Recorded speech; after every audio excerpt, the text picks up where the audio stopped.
Good evening, everyone. Welcome to our second installment of our Autism 200 lecture series for 2018. Super excited to have Kendra Reed here tonight to talk a little bit about school avoidance. So let's welcome Kendra. Thank you, everyone, and thanks so much for having me today. This is a topic that is near and dear to my heart, so I'm glad to speak about it.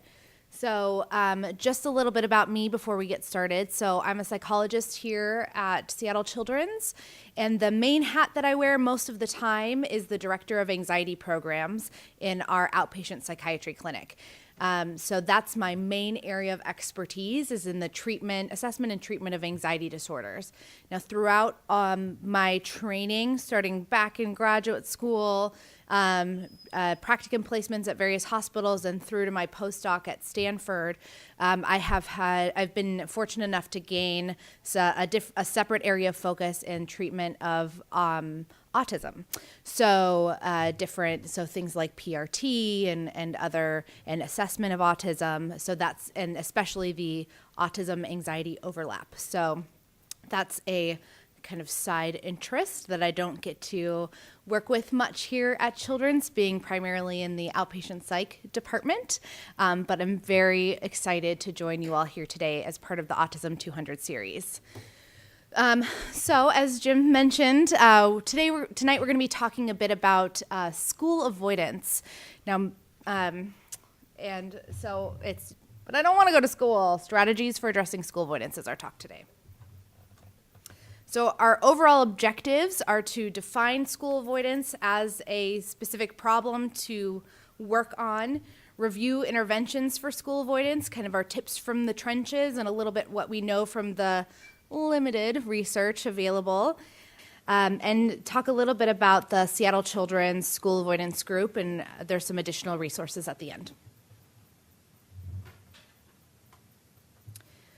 So first off, many of you who might have done some research in this area, especially if this is an issue that you might be dealing with your child, may have found school refusal as the words that come up in the search engine.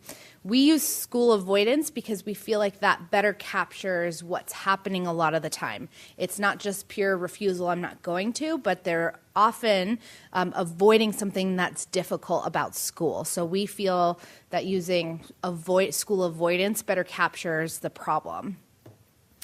So the common definition of school refusal, knowing that we often use avoidance, is this reluctance or refusal to attend school resulting in multiple absences or tardies. Often we see a lot of behavioral and emotional dysregulation related to having to go to school. So families can find that they have many difficult mornings, trying to get up, get ready for school, get through every piece of the morning routine, and then just getting in the door of school can be difficult. And then once kids are there, a lot of families find that their kids have a lot of difficulty staying in the classroom or staying at school. And this can look a lot of different ways. Some kids become very behaviorally dysregulated and have a lot of really problematic behaviors in the classroom that lead them to being removed, or they might just leave the classroom without asking or people knowing where they're going. And a lot of times, especially teenagers who might have a phone with them, may text or call their parents to get picked up, or they might go to the school nurse, I don't feel well, I need to go home, come get me, that kind of a thing. So the difference between school refusal and truancy, which we're going to talk about in a little bit, one of the key pieces is that youth with school avoidance are staying home. If they're staying home altogether, they're staying home with their parents' knowledge. They're not often just leaving the school altogether. Everyone is aware that this is a problem. This is something where it becomes difficult for parents to get their kids out of the door in the morning, rather than a kid who's skipping class and going off to hang out with their friends. So this is a different problem from that one. And we see an absence of what we would call severe antisocial behavior, so doing things that are like getting in trouble or problematic things. So that's one of the key differences between school avoidance and what we would think of typically as truancy from school.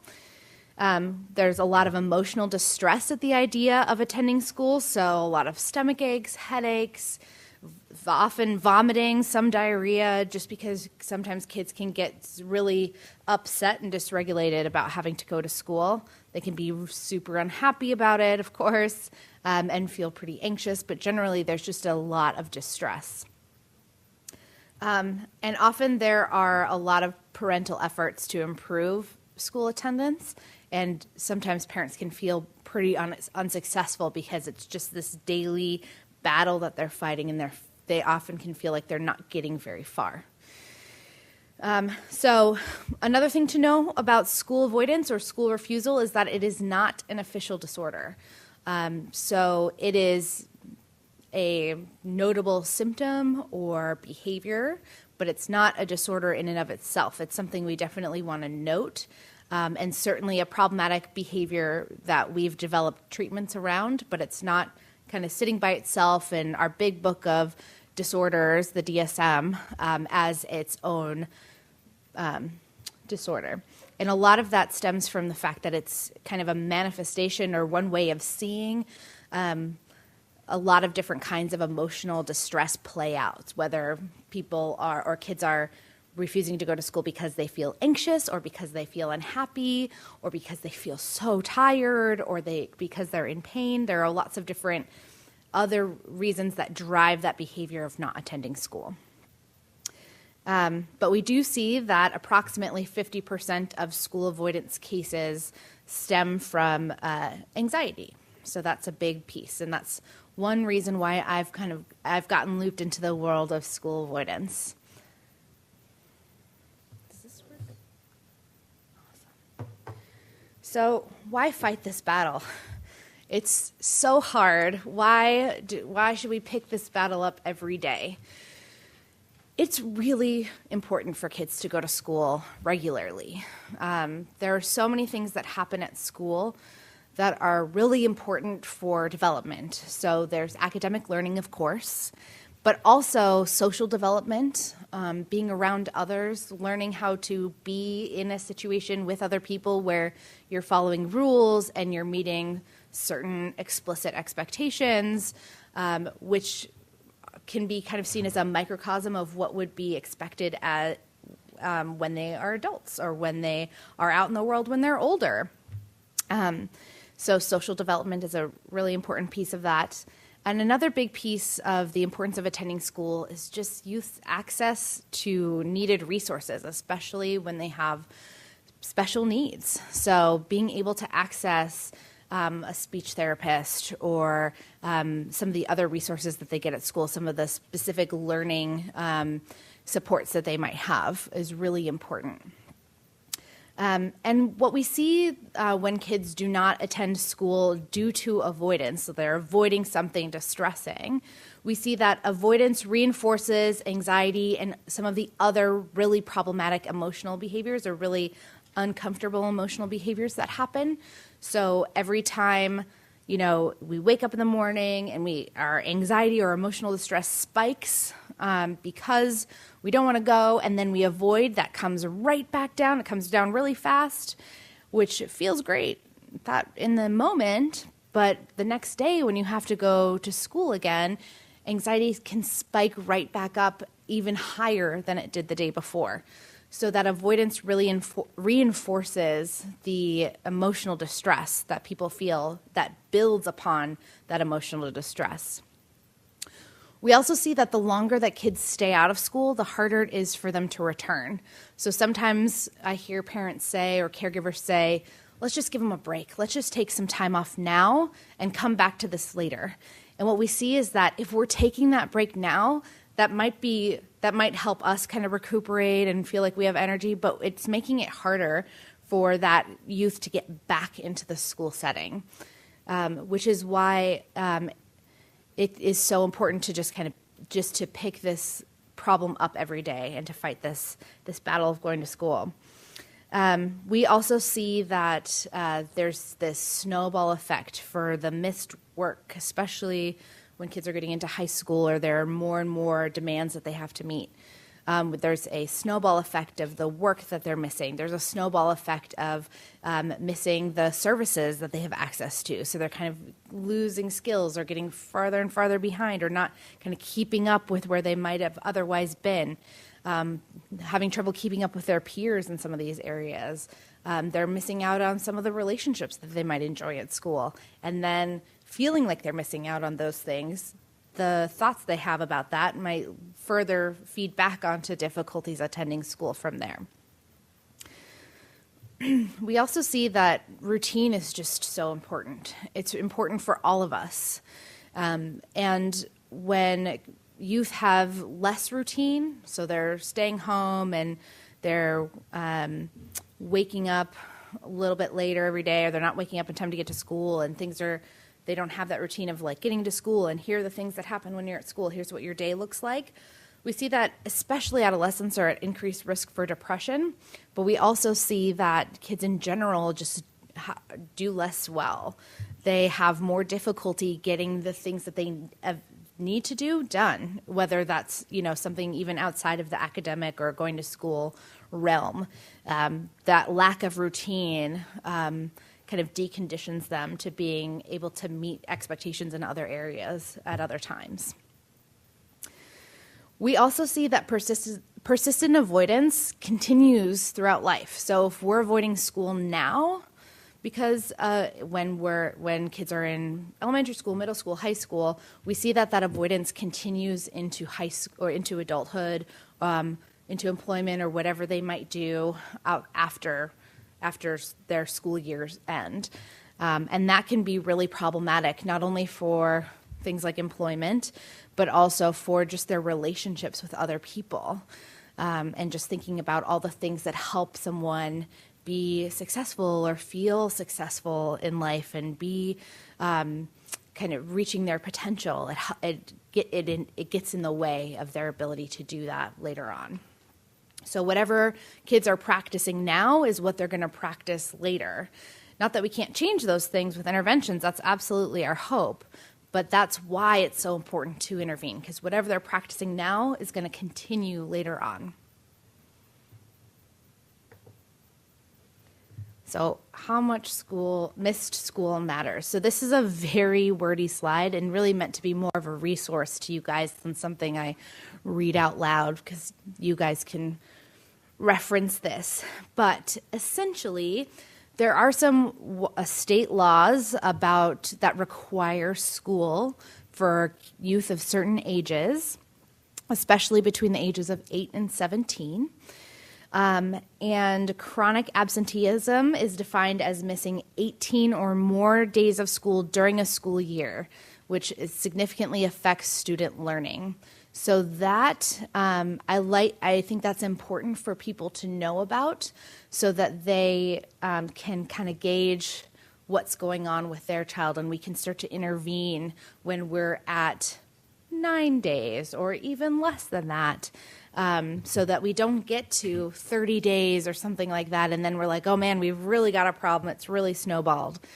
And a lot of the concern about school avoidance was kind of the foundation of this Becca bill, which many people are familiar with, especially if you work in schools, or if you often or you're working with your child who has difficulty attending school, and this might have been something that came up from the school.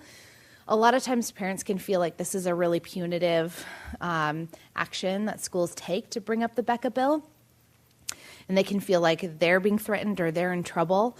And so there's some different information here about the Becca bill, truancy law.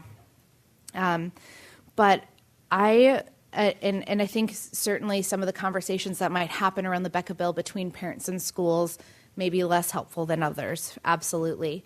But I try to think about this as a way of opening the conversation, that this is a problem we need to work on together, that we need to focus on. So I just like to give people the information so they know ahead of time what the Becca Bill stipulates, because it's something that comes up all the time in Washington State. Yeah, so more of a resource to you guys. Okay, so just some caveats about when we're talking about school avoidance.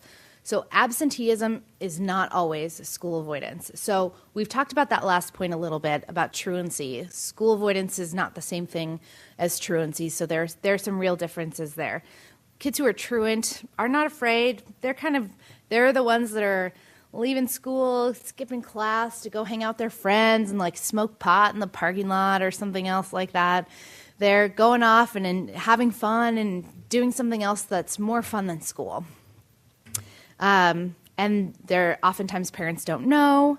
There's a lack of interest in schoolwork, and just kind of blowing off school rather than fearing it and having emotional distress related to it. A lot of times it's hard to tell the difference. So I just like to try to create some differences between the two. Some other ways in which absenteeism is different from school avoidance is when illness keeps a child home per medical advice. So here at the hospital, we work a lot with kids with compromised immune systems, and so they wouldn't be able to go to school because that would put them at risk. And so that would be one very clear reason to not go to school in situations like that. So if the medical advice from medical providers is to not go to school, absolutely, this does not apply, what I'm talking about today.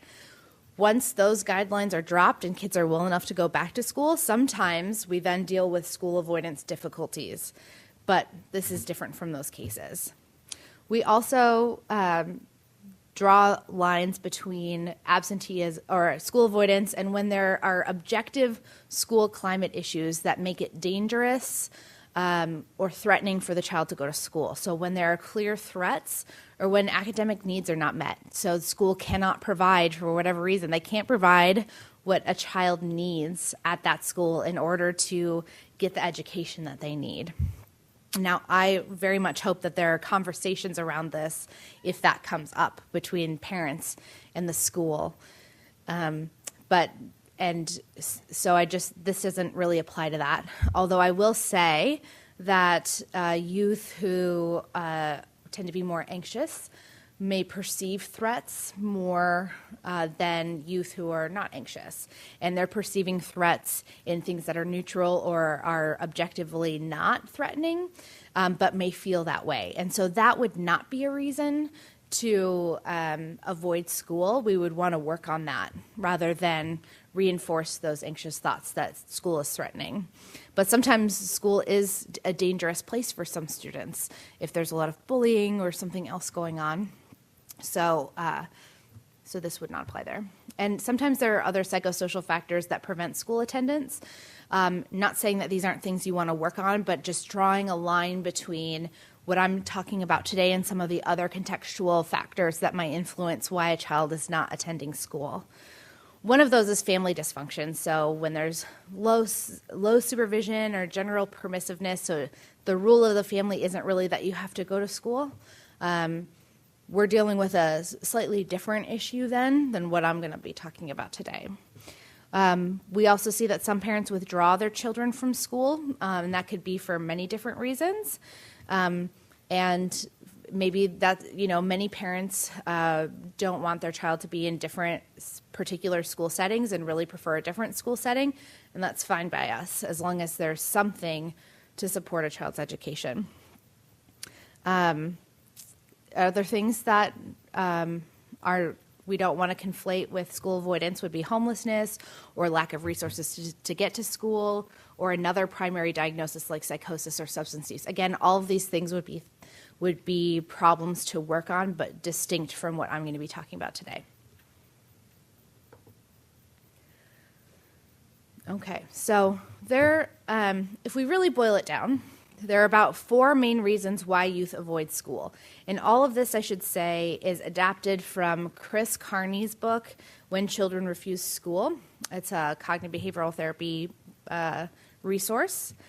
So many youth refuse or avoid school for many different reasons. They may start with one reason, and it might lead to another one, which we can talk about some variations of that in a minute. But in general, the avoidance starts to affect the whole system. So it certainly affects that child and how well they're doing academically or what's going on at school or their access to resources. But it absolutely starts to affect the dynamic in the family and how your mornings go. And if you wake up and you have an incredibly stressful morning trying to get your child to go to school, and then you have to go off to work, that's gonna affect you at work, because it's hard to have a stressful morning and then go to work and do whatever you have to do that day.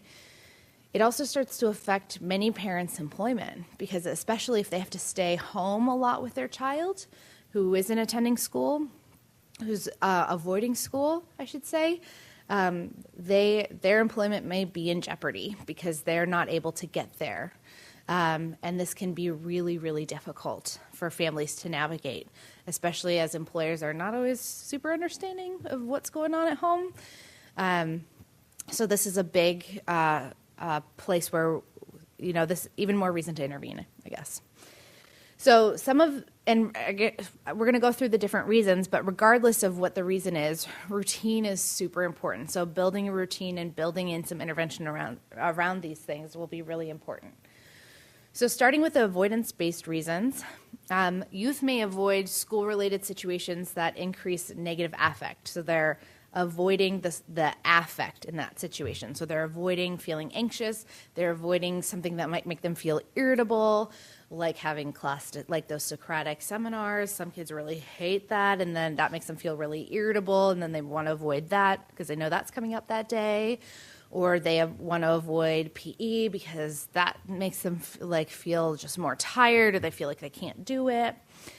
Other kids avoid to escape aversive situations. So this might be particular social situations that are difficult for them to navigate, or evaluative situations, so tests or presentations, things like that. So they're avoiding something specific about the situation, or they're avoiding an effective experience that they have at school. There are also some reward-based reasons why kids avoid school. Some of that is attention, or kind of what we might call secondary gains or secondary attention. So when kids avoid school and then you have to stay home with them, depending on their age and the situation, they might be getting a lot more attention from you than if they had gone to school. And sure, you might not be in the best mood, but it's still attention, and it's still way more time with you than they would otherwise get. And that can be really reinforcing to them. And sometimes there are tangible rewards. So sometimes it's like, well, we're home, so we might as well go out to lunch. Or they're home all day, so then they have an opportunity to play their video games as much as they want, because maybe they're old enough and you can't stay home with them, and nobody's there to regulate their access to the TV or video games or their phone or the computer or any of that stuff. So it's, as I describe it, it might be easy to see how one reason may lead to another. So they might start off avoiding something like math class because they just hate it. And then once they're home, they realize, oh, wow, this feels really great. This feels so much better. And look, like mom can't stay home with me, so I get to play video games all day, and this is way better than math class. And all of that really reinforces that avoidance. But knowing some of the different reasons why kids might be avoiding school is really helpful for us, so that we can design some interventions around some of those things to change the course of behavior. So the gist of what I'm talking about, or what I'll be talking about in terms of strategies for intervention, has to do with this cognitive behavioral therapy model of school avoidance. And for those of you so I'm going to just really quickly describe what cognitive behavioral therapy is and what the model for school avoidance looks like. But CBT, or cognitive behavioral therapy, looks at the link between thoughts, feelings, and behaviors. And particularly as we apply it to anxiety or depression or school avoidance or chronic pain or chronic fatigue or any problematic behavior, we're looking at how we change thoughts and change behaviors in order to change how we feel. So it's not the changing the feeling that happens first. It's changing primarily the behaviors and also the thoughts that then works to change how we feel in a situation. So the example that I give all of the kids that I work with in our general anxiety group about CBT, as an example, is if you heard that your class was going to go to the amusement park on a field trip and you thought, I love roller coasters, can't wait, you would probably feel, going down to that yellow circle, you'd probably feel pretty excited. And then what you would do, the behavior, is that you would probably go on the field trip, first of all, and you would probably try to ride as many roller coasters as you could, or get to the front of the line to ride in the very front of the roller coaster or something like that. And all of that would feed back to the next time that you heard that you were going to an amusement park or you're going to ride roller coasters, because you're like, wow, that was so much fun last time. I can't wait to do it again. Now, if you heard you were going to the amusement park and you thought, I'm going to die on that roller coaster, you probably wouldn't have that same reaction, right? So you'd probably feel pretty scared, and then you may not go on that field trip. You'd be like, I'm sick, I can't go. Or if you had to go, you would just sit on the bench to avoid that experience. And all of that would feed back to the next time that you heard about an amusement park where you're like, can't go. Lived last time because I sat on that bench. There's no way I'm getting on that roller coaster. And the same kind of principle happens for going to school. So a lot of times what I hear from families where they're dealing with school avoidance are these statements and thoughts from the kids like, I don't like school, I don't want to go to school, I'm going to mess up, I'm going to fail, everyone thinks I'm a loser, I'm too overwhelmed, I can't, I'm too tired, I'm in too much pain, lots of thoughts like that. And then those thoughts lead to feeling increasingly anxious, distressed, worried, angry, and lots of feelings in their bodies, right? Because our brains and our bodies are connected. So a lot of stomach aches, headaches, muscle aches, feeling like they're sick. Some kids do throw up when they're feeling more distressed. Some kids do have diarrhea when they're feeling distressed outside of having an illness. So it doesn't feel great. And then what the behaviors that we see often are like, of course, not going to school. That's what we're here to talk about. Staying in bed, remaining asleep despite many attempts for adults or others to wake them, full temper tantrums, or other difficult behaviors in the morning, refusing to get ready, so not being able to move through the steps of the morning routine, or once they get to school, like I mentioned before, going to the nurse's office, calling to get picked up, or texting parents to get picked up, all of those types of behaviors. And what we look to do is change the cycle. So like I mentioned before, we're looking at changing the cycle both on the end of thoughts, so trying to change how kids are thinking about the situation if we can, if that's a skill that that we feel pretty capable they can do, but also looking at how parents are thinking about their kids attending school and what this is going to be like, because parents' thoughts are also super important in this whole cycle. There's a reciprocal relationship between parents' thoughts and kids' thoughts and behaviors. And if we have had, it's like what's today, 15 of the month, and every single day this month, it's been a battle to get our kid to school. There's nothing, it's unusual for parents to wake up on the next school day and say, this is going to be a great day, I think they're going to go. Right? They're going to have all of those previous experiences weigh on how they feel about getting their kid ready for school the next day, and it's going to be hard for them as well. So parents' thoughts are also an important target here. And behavior. So behavior is probably the place I focus on the most when it comes to changing school avoidance patterns. And this is definitely what we focus on more so for younger kids who refuse to engage in therapy, kids who have intellectual disabilities or who have difficulty identifying thoughts, or kids with just more significant behavioral problems. And I will say that the focus on behavior isn't just for kids who are a little different and who have trouble with the thoughts piece. The focus is on behavior, full stop. So the thoughts piece is an extra bonus, but what we see from the research, certainly in anxiety, is that changing behaviors, changing that avoidance pattern is the most important part of changing how people, of changing that anxiety cycle, of reducing anxiety over time. So the behavior piece is really, really important.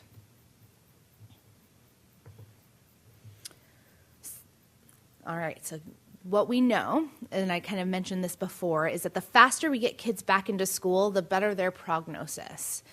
And there are two general approaches for getting kids back into school, especially if they've been out for a while. And I will often meet with families where kids have been out of school for some time. So sometimes they've been attending intermittently here and there. There are just some difficult mornings. I shouldn't say just some difficult mornings. Those are hard mornings. But sometimes I'm working with families where kids have been out of school for, 3-4 years or something like that. And it can be hard to get back in. So typically what we do is we work on progressively increasing attendance. So picking an attendance goal and progressively working on upping that over time, especially as the child or teenager starts to experience some success. And this is mostly what's used for avoidance-based reasons. We have some success going all at once, especially for kids who are avoiding mostly due to reward-based reasons, like I just want to stay home and play this video game all day. It's a lot easier for those kids to get back into school full-time. I don't see a lot of those kids. So I use that strategy much less, but we certainly work on, it's progressive, but it's moving at quite a clip, right? Especially as kids are starting to experience success. So it's not meant to be moving at a real snail's pace over time. And this graph here is an important one because what we see is that starting at the top, anytime someone is in an anxiety-provoking situation or a distress-provoking situation, we see distress peak and then come down. And then over time, the more that people are in that situation and stick it out and stay, the less distressed they are in that situation over time. But when people stay in that situation for a little bit and then they avoid because of an emotional reaction like anxiety or depression, that reinforces that emotional reaction the next time so that it's higher. Like we talked about that a little bit better. Yeah. All right, I'm going to use the microphone since I'm holding it. When you're talking about progressively increasing attendance, do you mean like the number of hours a day, or are you thinking numbers of days of school in a week, or both? Both. So it really depends on where the child is in attendance, right? So generally, I would want kids to practice attending school every day, as many days as the school is open. And so usually we're talking about number of hours or sometimes just even number of minutes they're at school in the day, and just increasing that over time. And that progressive increase can look so many different ways, and that's where the creativity really comes into play, and that's in a strong partnership between parents and schools to work out what that plan is going to look like exactly. Yeah, good question. Okay, so we talked about this a little bit before. So the escalation cycle of avoidance. Like I mentioned before, when people in general, not just anxious kids or kids who are avoiding school, when they are in a distressing situation, that distress peaks, and then if they avoid it, it's immediately reinforcing. So that anxiety comes down and they're like, great, that worked. But then the next time, so say the next school day, they're in that situation, anxiety is or distress in general is going to peak even higher than before. So we really work on trying to change this cycle from happening. And the way we do that is this general approach cycle that I've talked about a little bit, I've alluded to. So what we try to teach youth to do is to ride the wave of distress. And what we want them to know is that anxiety or distress in general is an emotion like a wave. So whatever goes up must come down. And they don't have to do a thing to stop it. It's going to go away on its own the more they stay in that situation. And I can't pinpoint an exact time. I just know that it will, because our body only has so many resources. And if anyone's ever been in an anxiety-provoking situation that they've kind of stuck out and saw to the end, at the end you really just want to take a nap because your body is just depleted of its resources, right? And that's what we want youth to see, that it's not that their distress is going to increase exponentially until some unknown amount. It's going to go up, and it's going to reach a peak, and then it's going to come down on the other side. But most of the time, as you can see by that avoidance line, youth who have difficulty managing these big emotions avoid before they get to that peak, so they never have that experience of that natural learning experience of staying in the situation until after the peak, when that distress starts to come down. So it's all about getting them to stay until that starts to happen. And just to note, like, it doesn't, a lot of times I get a lot of questions from parents about what it's going to do to their child to have them tolerate these big emotions in having them stay at school. And what I want parents to know is that it's not going to hurt their child to feel distress, although it is absolutely adaptive as a parent and as a well-meaning, compassionate person to find that difficult to swallow. Yeah.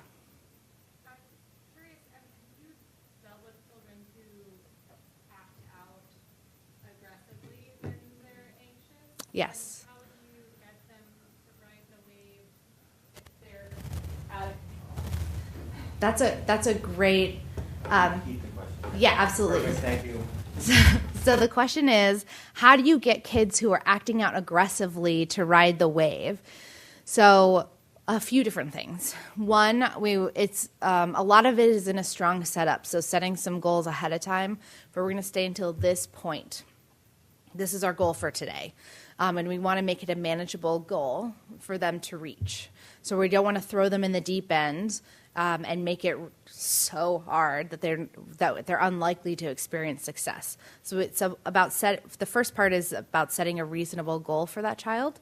The other is to problem solve some of the responses to the aggressive behavior. So having a good plan in place for what those in the environment can do, but also having some strong reinforcers, so some clear reasons to motivate youth to stay until they reach that goal point. So that's different for every child, and that ties with picking a goal that is manageable, that you're fairly sure your child could reach success with, and then just taking baby steps from there. And the more you can build that stamina, the greater success that you'll have in getting them to eventually stay over time with lots of positive reinforcement. Anything you would add? Okay.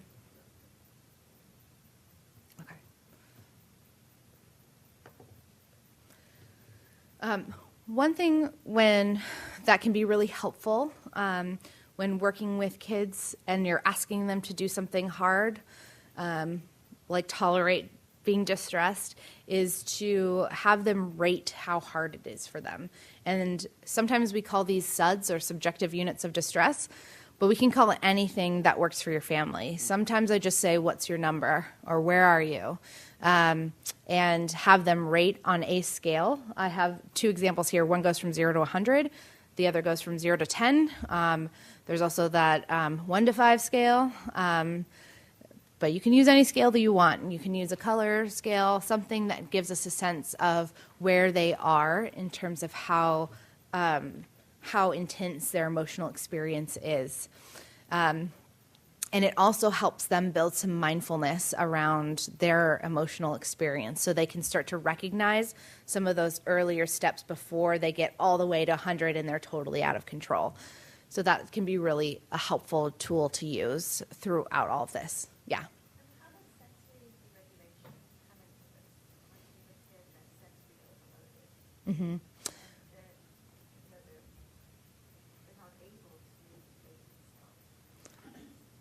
Right. Mm-hmm.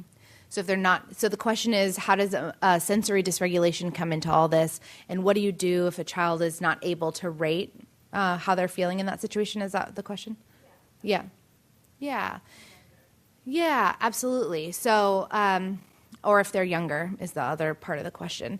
So you can use a rating scale that works for your child but you don't have to use this. This is just one tool, right? So if this is something that your child would pick up on and could use, then you can absolutely use it. But you can adapt it to be something that your child understands and makes sense, so that you guys have a way of checking in about it. For sensory dysregulation, I mean, some of that is in, again, having a strong setup. So we're not throwing them into the deep end of the situation altogether, but we're starting at a place where we're fairly sure that they can be successful. And that might take some environmental management to help them be successful and to point out, like, great, you did it, positive reinforcement around that, before building in more of the things that start to overload them from a sensory perspective gradually over time. Anything else you would add? Yeah, I mean, I think that when we think about sensory, it's really closely linked to anxiety, right? And I think that a lot of the things that Kendra's talked about in regards to thinking the cause is anxiety, we can really just replace it with a sensory overload. A classic example is the fire alarm. A kid has has an awful experience because an unexpected fire alarm, and then all of a sudden they're not going to school anymore, right? So it's almost like one event created the anxiety around, and there's this fear about, oh my God, that is going to go off again, right? We use a lot of these rating scales. The zones of regulation is one that's really commonly used in a lot of schools. And I think when we think about kids who are on the spectrum who, arguably have a harder time kind of recognizing emotions, being able to describe emotions, that's where it really is a great partnership between the parents and the teachers to be able to really provide that guidance. Oh, well, say we're using a 1 to 5 point scale. Oh, well, what's a 1? How does your body feel like you're a 1? I think this is what you're like when you're a 1, right? What's a 2? What's a 3? What's a 4? What's a 5? And then being able to check in and say, oh, I see that you are pacing a lot. Pacing is a 3. What can we do? What are some of the coping strategies I'm sure Kendra's going to talk about that can get us back to being a 2? Right, so that kind of literal scale is certainly something that we'd apply very similar to what using SUDS or the fear thermometer, but a lot of times it needs to be a lot more just direct instruction. When we have a child who's on the spectrum and struggles with being able to recognize some of those emotions. Absolutely. So helping them set those anchors for what the different levels are is really important. And a lot of the kids that we see that come in for anxiety have a lot of sensory difficulties, and we work on that through gradual exposure, right? So the fear of the fire alarm, if there's a lot of avoidance, that's a perfect example, because it's sudden and it's scary, and then they have started avoiding school because of the fire alarm. Well, what we do outside of school is start to gradually expose them to regular, it starts really quiet and then it gets louder and louder, but we expose them to that sound of the fire alarm, and then once that becomes easy, we start practicing with more sudden sounds so that they can practice tolerating that and start to feel really successful around tolerating that with a lot of positive reinforcement. So similarly to what I just mentioned, this anxiety or avoidance hierarchy is one way that we can take something that's difficult about the school situation, break it into smaller parts, and start to face it gradually over time. Or that's just school attendance itself. So a lot of times we're making a school attendance hierarchy, and we're starting with something that they feel pretty sure that they can do, and we're working the way up the ladder or up the hierarchy toward full day attendance. And sometimes it depends. This looks different for every kid that I work with, depending on what's difficult about the school situation. Sometimes it's just working on just straight increasing time. It's just minutes at school, and it's just hard to tolerate being at school during the day. For other kids, there are particular subjects that are hard to tolerate, so we work on attendance around those, and then we start to work our way in toward the harder subjects, or there are particular people or certain situations like unexpected fire alarms or assemblies or things like that can be really difficult to tolerate. And we work on not only increasing being at school, but we also work on exposure to the specific things that are hard about attending school, like if, say, the fire alarm or assemblies or, PE itself or certain social situations.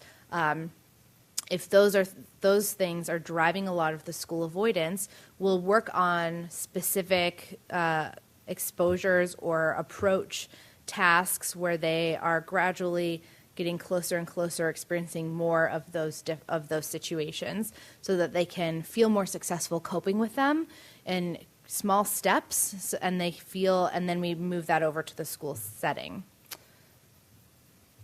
Yeah.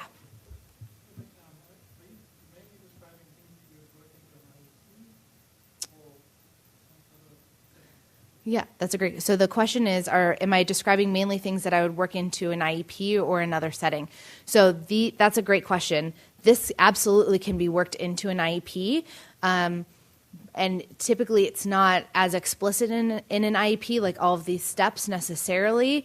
It depends on the kid and how hard, how many barriers we're running into in working up this hierarchy. But the language of gradually increasing attendance with the goal of like 80% attendance by such and such date is absolutely a goal I often see in IEPs, if schools are willing to write that into it. Sometimes these steps are happening a lot faster than need to be spelled out in an IEP, so they may not be spelled out as explicitly.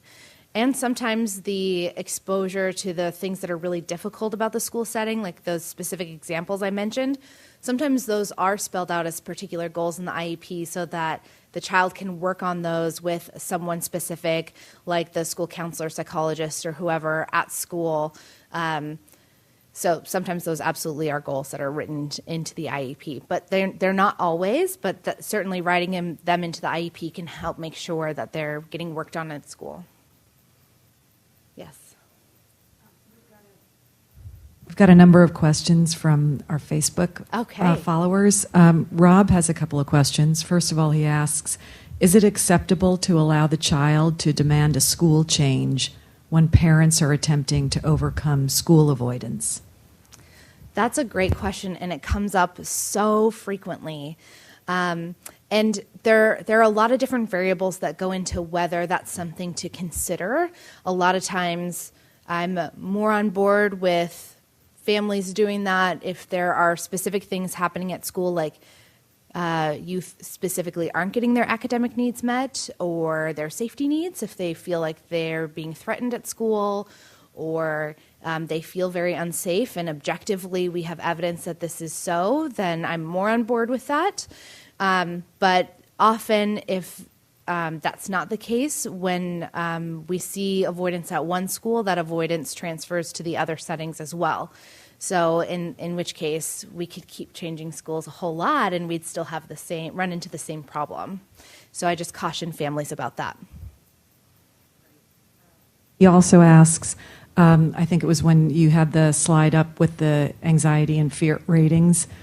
He asks, do we assign an action to a rating? If they get back to a 2, then they go to school, but 4 means that they stay home. No.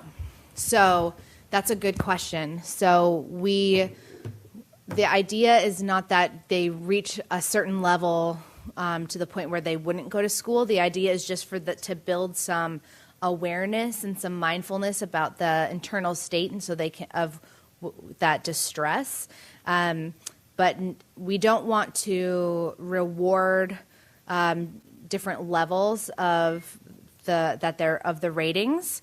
We're just checking in about them. So we don't want to have there be a certain level at which we don't go to school, or we could imagine that that's the level that's going to happen most frequently, right? The other thing that I caution parents not to do is to reward kids once they get down to a 2 or something like that, because that may not feel very much in their control. And instead, what we want to reward is their behavior, their effort to do the thing that's hard, which is typically to stay in the situation, like school, or to work toward that in some way. Great. Stephanie asks, she says, I'm a procrastinator, and I recently identified some morning struggles for my son. Are there techniques to identify what causes morning struggles for children who do not communicate? For example, my son is in kindergarten, and I realized that he had rough mornings because his folder was torn. It took weeks to identify the folder issue. Are there techniques to help identify issues earlier? That's a really good question. It's a hard one to answer, I'd say, because I think a lot of it takes just the expertise that you have in your child, and just some problem solving of trying some different ways and some different trying to change some of the variables in the situation in the morning to help the morning go a little bit more smoothly, trying some positive reinforcement in some different areas, and some, hypothesis testing, so changing something, seeing how that goes, and being willing to be wrong and try something else the next day. Sorry. Tanya has a couple of questions. She says, let's talk about toddlers. She has a son, I think, in developmental preschool, and after 6 months, he still has anxiety about going. So can you address any of these points specifically towards toddlers? Sure. So for toddlers, we're certainly focusing much more on the behavioral aspect and less so on some of the different ratings or changing their thoughts and things like that. Those would certainly not be at the level appropriate for a toddler. So absolutely right in asking that question. And so what we want to do is help them. So like I mentioned before, so setting some goals and really rewarding their success and celebrating it with a lot of positive praise, and helping them, some great visuals to help them see their progress. So even if it's hard to go to school, helping them see that they're successful in doing it and they're so brave, and using lots of great language like that goes a long way to help toddlers and other young kids feel successful in managing. Even if they're not managing their anxiety, they're doing it even though they're anxious, which is really what we're asking them to do.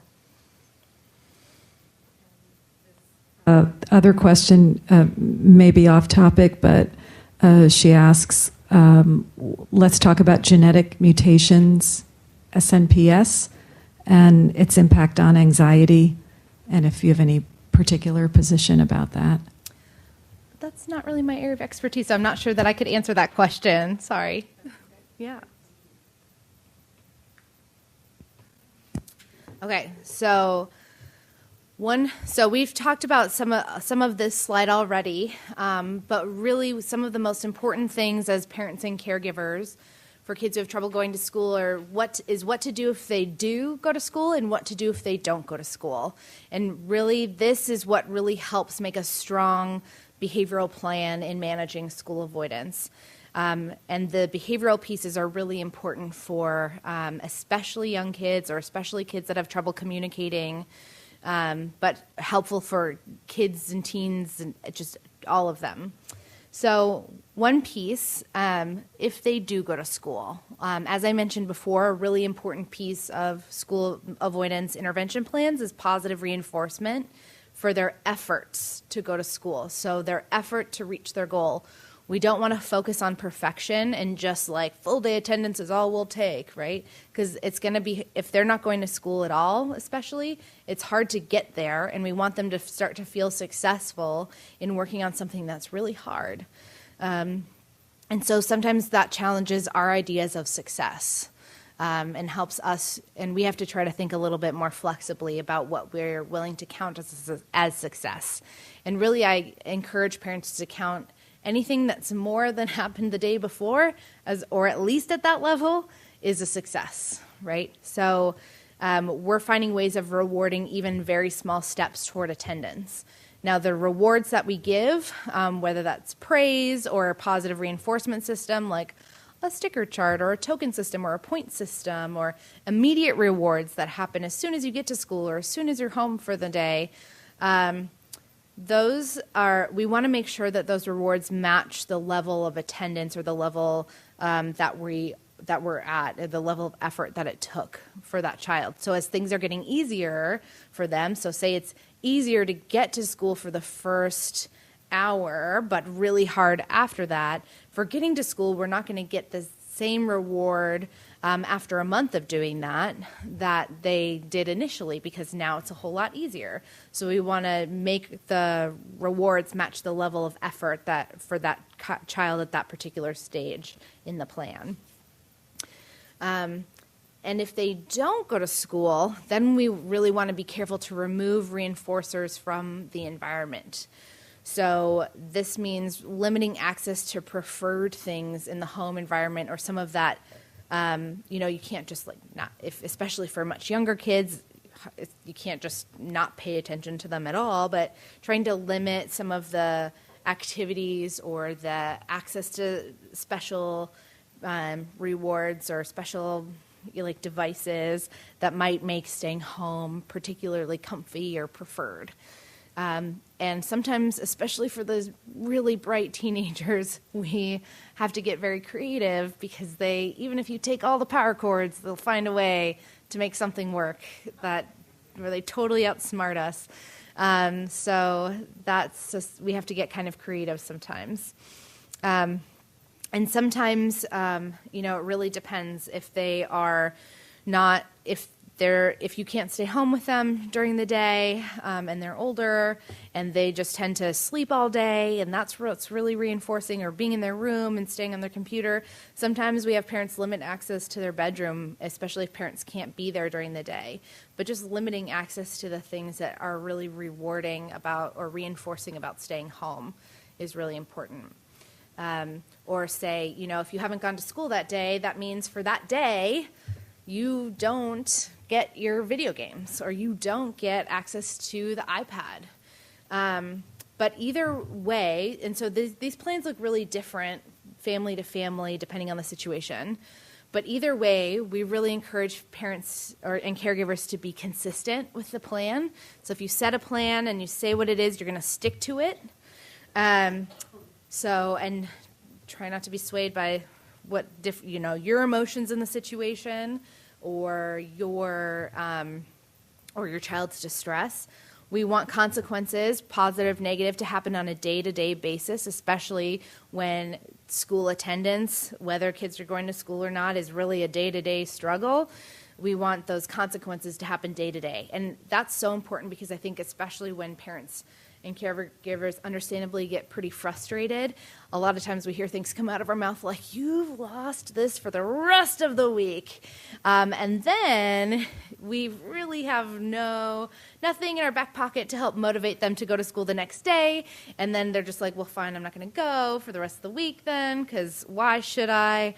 And really we want it to feel like, even though we have hard days, tomorrow's always a fresh start. We'll always try again tomorrow, to help build that sense of resilience and just renewed effort the next day. Just kind of like that idea of we all make mistakes, and the consequences don't have to be everlasting. We'll just try again the next time. And that really helps build some positive coping for kids who are struggling. It's also really important to get creative with some of these things, especially for kids who are younger or have different needs. We have to get creative about how we design these programs and these plans, and that becomes really important. And you don't have to, but you can obtain SUDS ratings to demonstrate patterns of anxiety or distress if that's something that works for your child. Yes? Another question. Our 6-year-old will ask to go to the office. his safety place at school. Is this something we want to stop? He's currently being evaluated for special education, so we don't have an IEP in place. That's a good question. Some of that my answer to that depends on some other contextual information. So what happens if he stays? Is he a kid that really needs like a time-limited break to calm down and then return to school or return to class? Or is he just going there and kind of hanging out for a while and but he could tolerate being in the classroom? Ideally, the goal is to work on staying in the classroom the whole time rather than relying on going to the office. But it depends on some of those contextual factors and working with your child on some goals around staying in the classroom for longer and longer and longer and earning some great rewards and praise and all that positive reinforcement for being brave and trying to stay in the classroom for a little bit longer and then a little bit longer and a little bit longer to try to fade that out. Some kids will need a break if they're having a really hard time regulating themselves. They might need a time-limited break to cool off and then come back to the classroom. And that's okay. I see a question up here. Do you have yeah.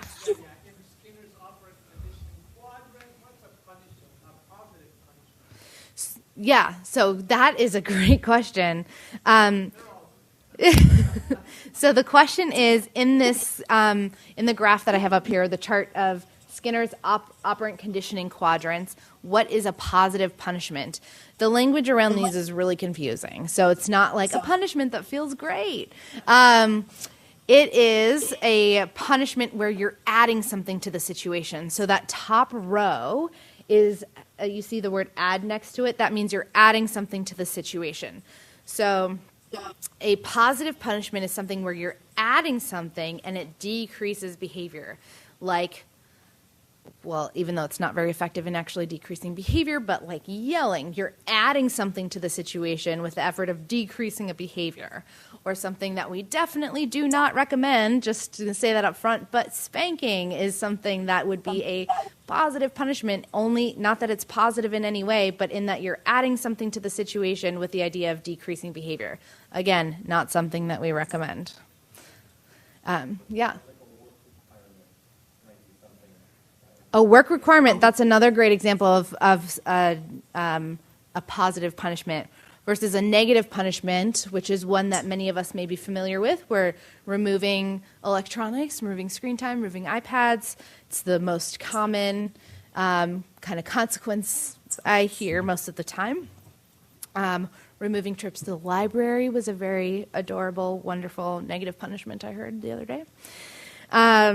And then we think on the other side, things that increase behavior could be positive reinforcement, like adding praise or rewards or things like that, or negative reinforcement, removing something that makes a behavior happen again. So every time you go to school, you don't have to do chores for the rest of the day, right? So you're removing something, but it makes that behavior happen more because you're removing something typically that is non-preferred.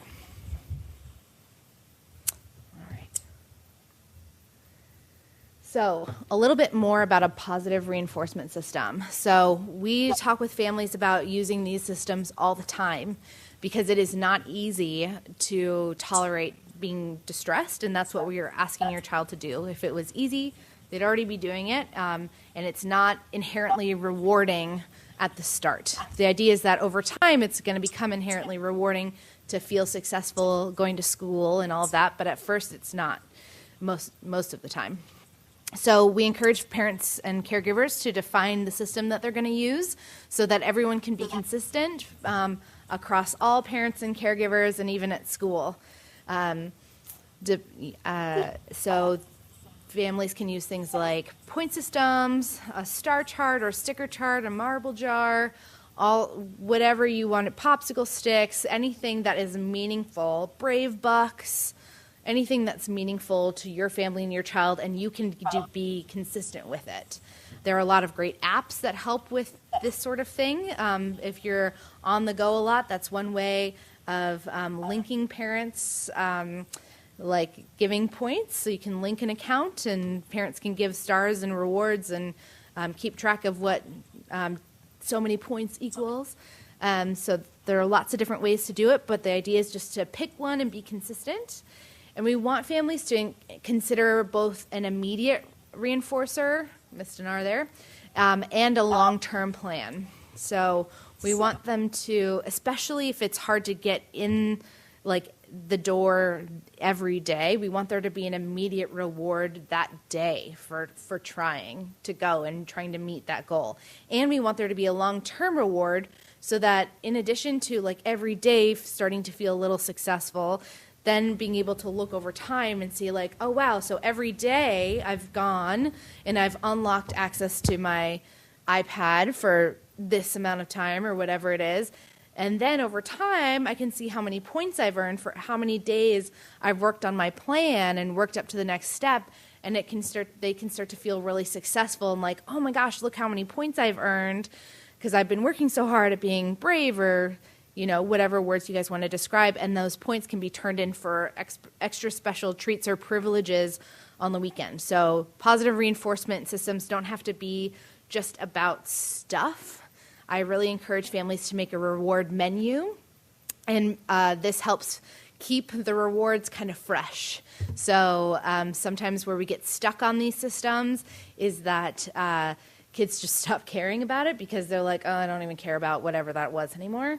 And making a reward menu is one way where you can incorporate a lot of the things that kids often ask for if a lot of different things are coming up, and it can include all of the different freebies or frequently requested items kind of day to day. So freebies I like parents to consider day to day include like, you know, certainly screen time or dessert treats or staying up, you know, a little later or taking the second shower, not having to go for the first one that night if with siblings or different things like that.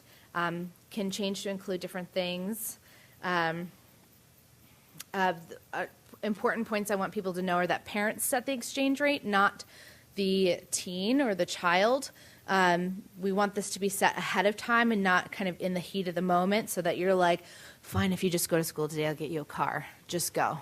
And we want to include both low-hanging fruits, so things that are really easy for kids to earn, so they have a lot of access to different rewards throughout with just some small levels of success, and some bigger ticket items so that they can really work towards something really cool. Yes, some questions. Okay, go for it. So Sally asks, our 27-year-old used to be fine riding the city buses, but now gets so afraid of strangers. We've tried counseling, tapping, meds, and she still gets off the bus if uncomfortable. How can we positively reward her for letting a stranger sit down beside her when we say, be careful of strangers? That's such a good question because it is kind of a mixed message, right? Well, and I think we can help. That's a tough one. So I think we can help set some clear guidelines about some things to look out for from strangers, right? So it doesn't have to be every strange person, but some things to be particularly careful of. And sometimes it takes hanging with your 27-year-old on the bus and making a plan that today we're going to let someone sit next to you and then we're going to go do X for being brave. And so sometimes it takes like making that explicit plan. And maybe, yeah, we're not saying like, yeah, go be brave, 27-year-old, but sometimes we're just like, I'll take you out to lunch if we practice doing this thing that's hard right now. Or we're going to go practice doing this. But this similar principles apply, and I think that we often use similar principles with ourselves, right? So if you think about the New Year's resolutions and how if we're like, if I just do yoga for a week, then I'll go buy a gallon of ice cream or something like that. The principles aren't different, even as age changes. How we present them might change based on the needs of our children. Okay, great.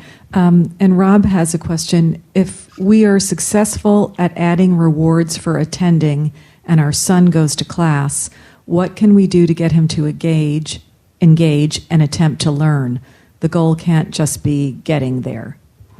Absolutely, Rob. So once kids are regularly getting in the building, then we start to tie the positive reinforcement to the engagement in the classroom. So then and we break that down into really concrete behavioral goals. So that might be completing X worksheet, or keeping your head up so you're at least looking at the teacher, or writing your homework down, or just whatever the concrete behavior goals are.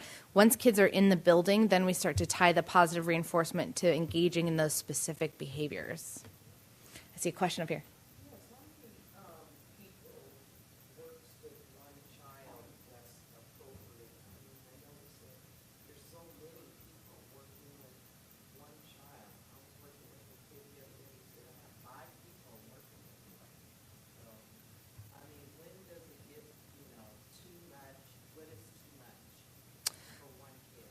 That's a great question. So the question is, when is too much help too much, right? When are there too many cooks in the kitchen and there are too many people supporting a child? Did I get that right? Okay. That is a hard one to answer because I think it depends so much on the situation and what's going on. I wish I had a simpler answer for you. A lot of times I see that too much help is too much when it becomes too difficult to communicate among all the team members about what plan we're using and like what the specific behavior is that we're looking for, our goal behavior, how we're reinforcing that. Sometimes that message gets muddied if there are too many people helping, and then we think about paring that down a bit. Right, so she's saying...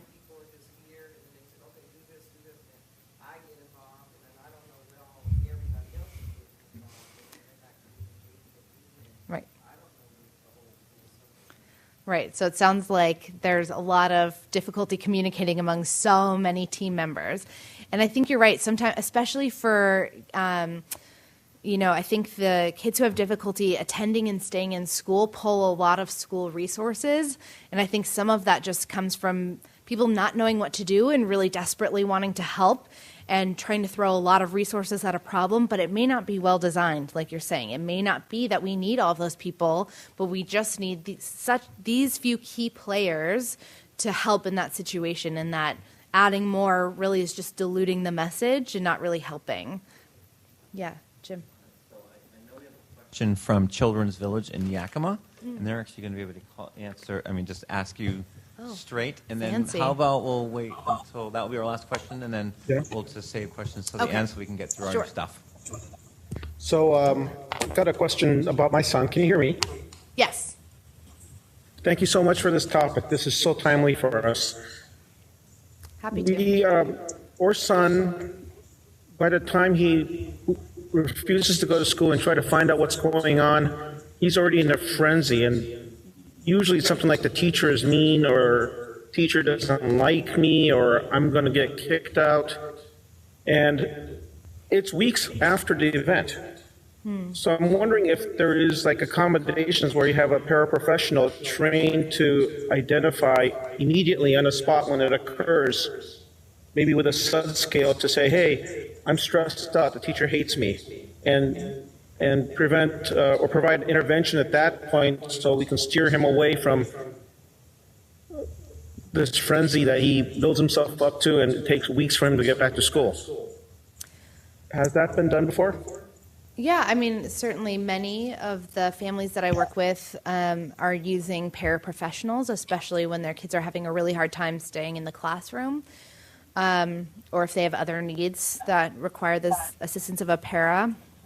And that can be really helpful, especially if there are these things going on. We're not really sure how it's spiraling out of control, or it's starting to spiral and we don't know what the root cause of it was. So it can be helpful in the moment to have someone there to help your son. But it can also be helpful to build some skills. Let me see if here we go. It can also be helpful to build some skills around identifying some of these thoughts that are not so helpful and helping him identify thoughts that are going to be more helpful with the goal of staying in school. So sometimes that means, and this can be like pretty difficult metacognitive stuff for kids, and so sometimes we have to be flexible about how we present this to kids of different ages or different levels of need or ability. But helping them identify a more helpful thought to have in that situation, a more helpful thing to hang on to than the teacher hates me or I'm gonna get kicked out, which seem to be pretty common anxious thoughts that I hear a lot of the time from the kids that I work with. And then what we're doing, I just pulled up the slide, is we're challenging our stinking thinking, right? We're trying to challenge the thoughts that are not so helpful so that we can hang on to a thought that is more helpful in the situation in terms of getting us through the school day and through our goal of attending. If I would just add one thing, I mean, especially when we think about our kids who are on the spectrum, rigid thinking is a characteristic, right? And you don't want to give up. I mean, you just have to, I think that consistency that you were talking about earlier is so important, and we just have to, just stay the course and give it time to work. And for some of our population, I think that it just takes longer than you might expect, typically a developing child, to start changing some of those rigid thought patterns that are presenting. Absolutely. So I agree. I think it takes kids with autism and more rigid thinking a little longer to change those rigid thought patterns. And I also think it's more difficult for them to generalize from one situation where they've challenged those thought patterns to the next situation, which we're like, well, this is pretty much the same, but to them it's really different, and they may not see how the lessons that they learn from one situation might apply over here. So it really just takes patience and persistence on our part in supporting them to use some of these skills. So just going back one slide very quickly, sick rules. So especially when there's a lot of school avoidance, I encourage families to set really stringent sick rules, because when kids are distressed, you don't feel, or when anyone's distressed, you don't feel well. And so I really want families to set some objective criteria for how to determine when it's a sick day and when it's not. So an objective fever, like over 100 degrees, significant vomiting, bleeding, or diarrhea such that you couldn't stay at school, like you couldn't make it like hour to hour, class to class. You'd be in a lot of distress. Not just, a lot of the kids that I work with will throw up before school day, and it's just kind of that anxious throw up, but they're not sick, and then they move on with the rest of their day, and it's not a persistent problem throughout the rest of the day. Or lice, like stay home if you have lice. Let's not spread that around. But you should go to school if you're vomiting or you have diarrhea due to anxiety or general distress. When you're tired, you should still go to school. So a lot of times families will keep kids home if they haven't slept well the night before, and I really want them to go to school even when they're tired. And that helps not only with working toward regulating that sleep system, because if they stay home, they might be sleeping during the day, and then that night's going to be extra hard too. So we want them to go even when they're tired, even though that might be a hard day at school, and we might give school personnel a heads up that it might be a hard day. We want them to go if they have a stomachache, headache, etc., or I just don't feel good. I just don't feel good today. Well, unless you've got a fever or there's significant stuff coming out of your body in any way, vomiting, diarrhea, bleeding, then we're still. I know it's hard, and I know and I know you can do it. I know we're going to go to school today, and if necessary, if there are complicated medical situations going on with your kids, I would encourage you to clear the objective sick day rules with the child's medical team, just so that everybody's on the same page. So, as I was mentioning before, challenging your stinking thinking. I also say challenging our stinking thinking because, as I mentioned before, what parents and caregivers and even teachers and therapists, what we think about the situation matters a lot. And often we reflect in our behaviors and in our statements the confidence that we have in our child's ability or our child's going to school that day. So if we're not feeling very confident, that might come across in some of our behaviors and some of the things that we say. And so I just want parents and caregivers and school personnel, everyone, to be mindful of that in reflecting the confidence that you want the child to have in that situation. And I also want people to check in with themselves. Are you falling into a thinking trap? And a thinking trap is a theme of thinking that is not so helpful, like fortune telling or mind reading, like the teacher hates me. Like, do we know for sure that the teacher hates you? Or are we kind of jumping to a conclusion there? Are we trying to mind read there? Or I'm going to fail. I would call that fortune telling because we don't really know what's going to happen later. It might be hard, but you might do well too. Or catastrophizing. It's going to be the worst day. There's going to be a fire drill and everyone's going to have to leave and then the school's going to catch on fire and everyone's going to die and blah, So we want to catch those when those happen too. A couple of other helpful tools, so I'm just really mindful of our time here, that I want people to know about just in case they're helpful. One is collaborative problem solving, and this is brainstorming with your child if this is something that you feel like they could get on board with. Brainstorming solutions to the problem in order to come to a collaborative plan about how to manage the issue at hand. And sometimes this is one way of approaching, like, okay, so we're going to work on going to school. Here are the different, let's brainstorm some different places to start or some different ways that we could go about this.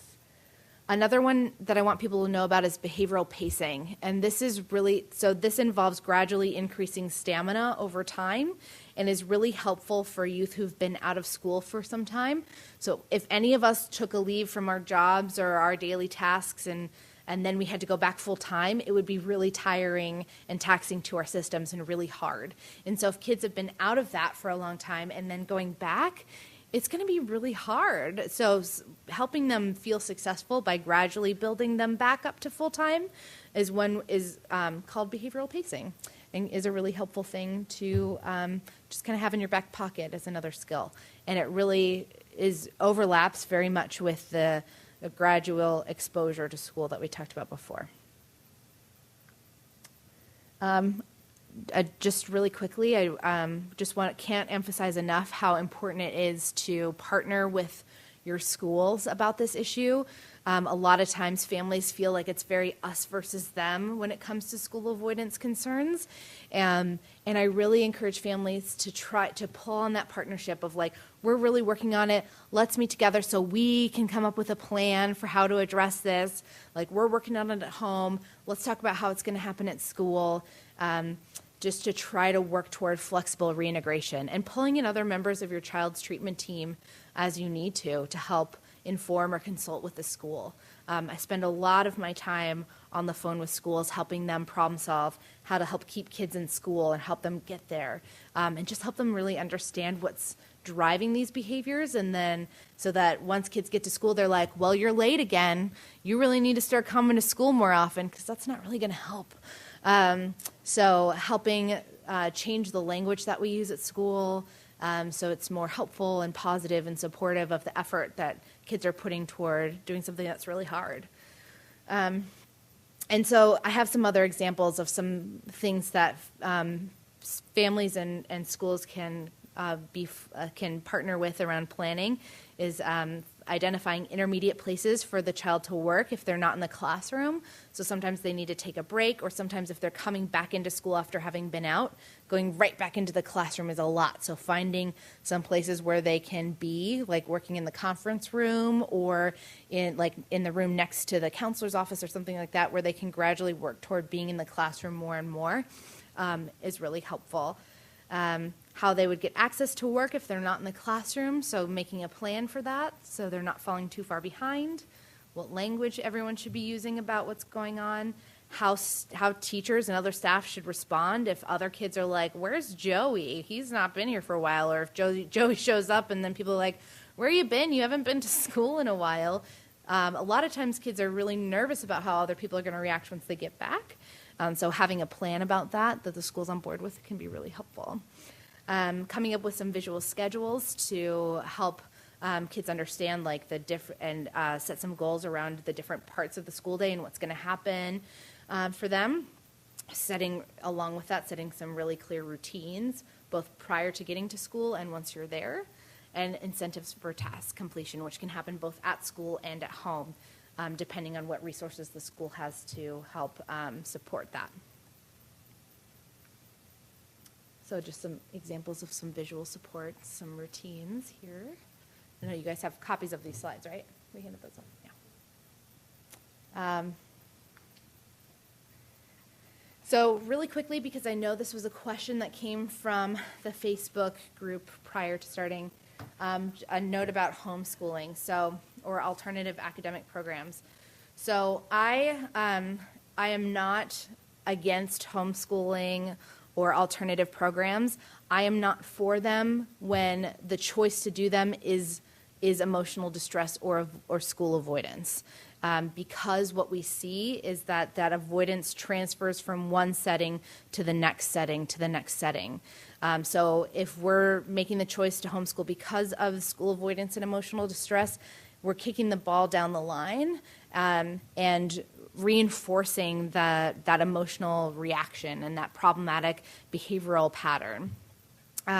So it's totally okay to consider alternative settings when needs aren't met in school, there are safety concerns, or it's in line with family beliefs, but we don't recommend it for anxiety or emotional distress that results in avoidance. So I tend to take it off the table right away when I'm working with families, and that's kind of the cause of school avoidance.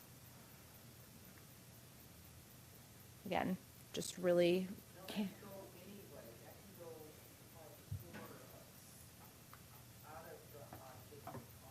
Yeah.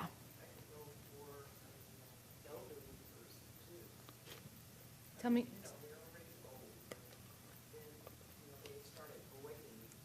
Mm-hmm.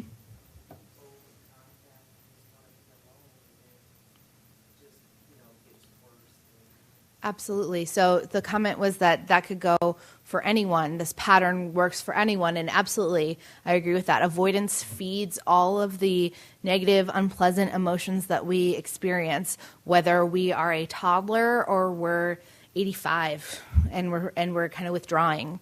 So this holds true across the age span, lifespan. That's the word. But overall, I just can't emphasize enough how important the role of parents and caregivers are. You guys are critical to these systems, both in terms of supporting your kids when they're distressed and implementing helpful systems, working with the school team, setting and enforcing those limits, and also learning to tolerate your child's distress, which is not something we are adaptively built to do. It's really hard, but you're so important. I'm going to skip that for now, but... So I just really wanted to quickly mention the school avoidance group that we have here. The plan right now is to run it twice a year. It just started, so the next round will be in the fall. And it's right now a parent-caregiver only group where we give some of this background information or a lot of this information and spend the bulk of our time problem solving with the parents and caregivers involved about how to improve school attendance. So it runs for 8 weeks for an hour a week right now, and I co-lead it with my fabulous group leader, co-leader Susan Sidman here at Children's. And then I think I just have some different resources available for school avoidance and anxiety in general, if those are helpful. And that's it. Do we have time for any other questions, or one more from Facebook? We've got one up there. Yep. Wait. How do you know when it's too much stress? Like if we have a second grader, and how do you know when it's, say, leading to depression or it's long-term negative? Like how much anxiety, how do you know when you're pushing too much? It's a hard question to answer because I think in general, I want kids to be successful, right? So I want to pick a goal where we're setting the kids up for success. So we're not setting them up, we're not throwing them in the deep end so that it's going to feel too hard for them to be successful. But in general, I don't know that it's too stressful, right? So a lot of that goes into like sometimes, or a lot of the time, I guess, we're challenging parent or our own beliefs about what happens when our child is stressed, like what's the negative outcome of that. And a lot of times there are a lot of worries about what's going to happen if our child is too stressed, right? And my whole message is that, what goes up must come down. So stress is going to go up, and then it's going to come down, but it's not going to just keep going up and up and up and up. So to some degree, I have to say that I'm not sure that there is, like, it's too stressful, but I really definitely want kids to be set up for success. So it doesn't feel like to them that we're asking unreasonable things of them, but they're starting to feel success along the way. But asking your child to go to school is objectively not too stressful. And staying in school when they're stressed every day, when it's a sensory overload kind of situation, it's just hard to see your kid every day stressed. Absolutely. Long term, you worry about mental health. Yes, I mean, absolutely. I'd be worried about that. And I would want to build in some coping resources for him to feel successful in reaching some of these goals, for feeling successful in tolerating gradually some of the sensory experiences that are really difficult for him or her. And a lot of that comes in some of the things we've talked about in the good setup and planning ahead and gradual exposure with a lot of positive reinforcement to build that self-efficacy, or just that sense of like, okay, I can do it. I know it's hard, and I get getting through it. So it's challenging that idea that, like, I have to escape this feeling. So a lot of times when we make choices because we're like, this is too much, and we're shutting it off, we're reinforcing that message that stress is something that's dangerous and that they have to do something to push it away or get out of here. And that reinforces that avoidance and negative emotional state. Yeah. I have a follow-on to Sure. that, or kind of almost a mix of a response and a question. Okay. My daughter has severe anxiety. She doesn't have school avoidance exactly, but she has these massive meltdowns when she's overly anxious. And we discovered some things, and I'm actually realizing she might have some learning disabilities. So I think there's a problem-solving piece, too, because if you Absolutely. set an expectation that is not realistic and you're telling your child you need to go to school, and they seem to be avoiding things, well, the teacher thought maybe she's just... It's a non-preferred activity, but what I'm realizing is that she's not understanding the questions. There's a lot of problem solving. Absolutely. So sometimes it's some hypothesis testing. So we're changing some different things Right. in order to figure out what's going to help make this a reasonable or a successful step for a child. Yeah, and that's the piece. That's the first piece, and then Absolutely. the second one was. I think we've been doing a lot of ABA, so it's a lot of the behavior piece, but I'm not getting the cognitive piece. And is there a program? I saw that your references are mostly links to sites and then specific references for school avoidance, but do you have any for home parent-based cognitive behavioral therapy? Or I could follow up with that. For Some other- anxiety? For anxiety, or just So thinking. So here's a list of a lot of different things for parents. So the book that we use here in our anxiety groups here is the Ron Rapet's Helping Your Anxious Child. Okay. That is really helpful. I also really like Tamar Chansky's Freeing Your Child from Anxiety to help family. Those are resources for parents to help bring in some understanding of like how to understand anxiety, how to present this to your child in a way that they understand, and how to start working on it together. Thanks. Sure. Yeah. On page 3, CBT, school avoidance, you talk about children who have difficulty with identifying thoughts, and I don't understand what that means. Yeah. Well, so if we think about identifying thoughts or thinking about your thoughts is is what we call metacognitive. So, and that is a more advanced cognitive skill. And Younger kids, that's going to be much harder for, so we have to simplify those exercises. And some kids and teens have difficulty with that insight into what they're thinking. And that just is a particularly difficult activity for them, and so we have to simplify that to something that they understand or focus more on the behavior side. There's one more question behind you. Last question.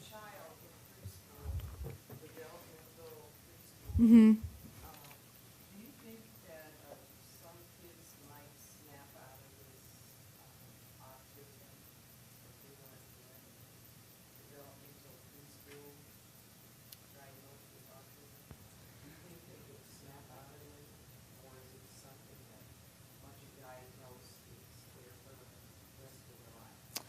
That's a good question.